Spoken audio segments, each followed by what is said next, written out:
সব ভালো আছো? প্রত্যেকদিন ভালো আছো বলে বলে গলাটা শুকিয়ে যাচ্ছে নাকি? তাই জন্য জল খাইলাম একবার। তো আজকে বেশি পার্সেল নেই, আজকে 25টা পার্সেল, 7টা পিক আপ, সরি 7টা পিক আপ, 25টা পার্সেল 7টা পিক আপ। তো তার মধ্যে 2টো পেন্ডিং হয়ে গেছে আর 2টো হবে। ও নেবেন না আমি জানি আগের থেকে। ফোন করছি, ফোন তুলছে না।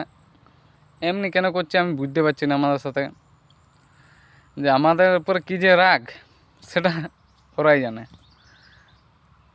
কাস্টমার কেয়ারের সাথে কিছু রাগ করতে পারছে না, শুধু ডেলিভারির উপরে রাগ ঝেড়ে দিচ্ছে। মানে পার্সেলটা আমরা দিচ্ছি না, তার জন্য আমাদের উপরে রাগ ঝাড়ছে। তো আমরা কি করব বলুন? তো যাই হোক, পার্সেল নেবেন অমনি করবেন না, বা আগের থেকে ক্যান্সেল করে দেবেন, নাহলে সে আমাদের অসুবিধা না, কি বলুন?